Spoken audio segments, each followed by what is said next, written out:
उत्तराखंड के कुछ जिलों में आज भी मौसम बदला रहेगा। मौसम विज्ञान केंद्र की ओर से देहरादून समेत उत्तरकाशी, रुद्रप्रयाग, चमोली, बागेश्वर और पिथौरागढ़ जिले के कुछ इलाकों में हल्की बारिश होने की संभावना जताई गई है। हालांकि अन्य जिलों में मौसम शुष्क रहेगा। केंद्र की ओर से जारी पूर्वानुमान के अनुसार पर्वतीय जिलों के कुछ इलाकों में तेज गर्जना के साथ हल्की बारिश हो सकती है।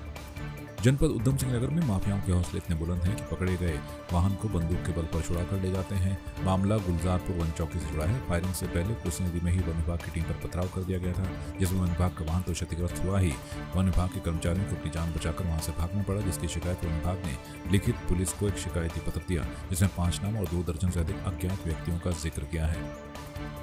ये हमारा ये जो कोसी नदी है नीचे बाजपुर के पास देवघाट करके वहाँ पे जगह है, तो उस जगह पे हमारी टीम गश्त पे थी। तो वहाँ अवैध खनन करते हुए कुछ वाहन मिले, तो उनमें से कुछ वाहनों को पकड़ा गया और उनको अपनी हिरासत में लेकर के चौकियों में भेजा गया। तभी एक वाहन जो ऐसा था कि जो भागने लगा, तो उसको पकड़ के जैसे ही पकड़ने के लिए हमारी टीम गई, तो उनके ऊपर 40-50 लोगों ने इकट्ठे होकर के पथराव किया, जिससे उस पथराव में हमारी गाड़ी थी, सरकारी गाड़ी गश्त वाली, वो उसमें काफ़ी तोड़फोड़ हुई और उसके शीशे वगैरह सब फूट गए। तो उसके बाद में हमने जब उनको वो वाहन तो पकड़ के ले आए थे, उसके बाद में उसको उनके जो लोग थे उनके खिलाफ तहरीर दी थाने में। उसके बाद उसी शाम को कुछ लोग हथियारबंद लोग आए और उन्होंने आकर के वो जहाँ पे जिस चौकी में हमारा ये ट्रैक्टर रखा हुआ था, वहाँ से उसको ज़बरदस्ती ले गए छीन के और वहाँ पे फायरिंग वगैरह की। तो इस मामले में हमने बन्नाखेड़ा चौकी और बाजपुर थाना और काशीपुर थाने में FIR कराई है। दोनों जगह FIR हो गई है और अपराधी भी पहचान में आ गए हैं और संभवतः 2-1 दिन के अंदर गिरफ्तारी हो जाएगी।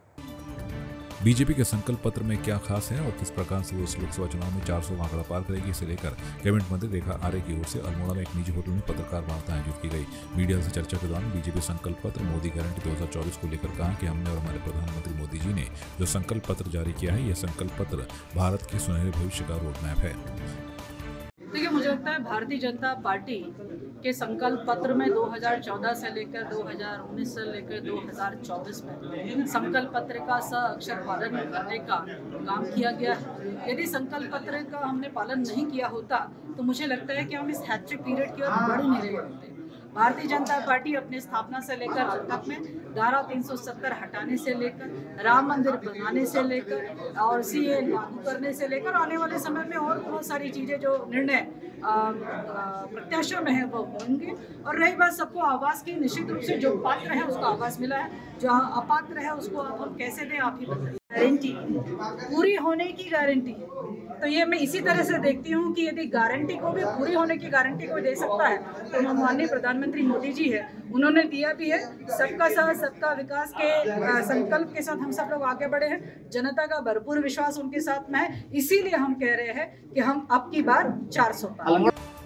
लालकुआं के वरिष्ठ बीजेपी नेता जगदीश अग्रवाल ने अपने कार्यालय पर पत्रकारों से वार्ता करते हुए कहा कि आगामी लोकसभा के चुनाव में बीजेपी प्रत्याशी अजय भट्ट प्रचंड बहुमत से जीत दर्ज करने जा रहे हैं, क्योंकि जनता का रुझान बीजेपी के पक्ष में है और अन्य दलों के लोग भी मोदी सरकार की नीतियों से प्रभावित होकर भारतीय जनता पार्टी ज्वाइन कर रहे हैं। इससे स्पष्ट होता है कि बीजेपी एक बार फिर प्रचंड रूप से जीत दर्ज करेगी। माननीय अजय भट्ट जी को दोबारा यहाँ से टिकट मिला है। इसमें यहाँ के बहुत कार्य उन्होंने किए हैं, जिससे कि यहाँ की जनता बहुत खुश है और बहुत ही अपार बहुमत इनको मिलेगा और कम से कम 3-4 लाख वोटों से अधिक से ये जीतेंगे। और यहाँ पर उन्होंने बहुत कार्य किए हैं, जैसे कि पेयजल की बहुत परेशानियाँ थी, उसको जामरानी बांध की उसको पूरा किया और जामरानी बांध से यहाँ की सिंचाई और पानी की व्यवस्था को बहुत फायदा होगा लोगों को।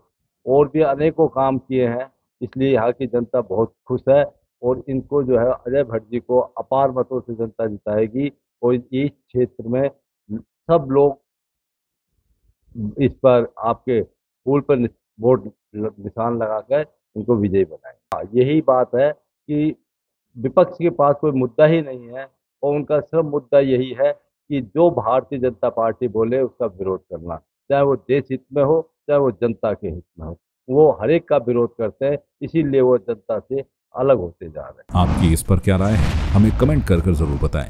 इसके साथ ही आप हमारे YouTube चैनल को सब्सक्राइब कीजिए। आप हमें Facebook, Instagram, Twitter और कू ऐप पर फॉलो भी कर सकते हैं। और संवाद 365 के साथ एक क्लिक में जुड़ने के लिए डाउनलोड कीजिए संवाद 365 ऐप।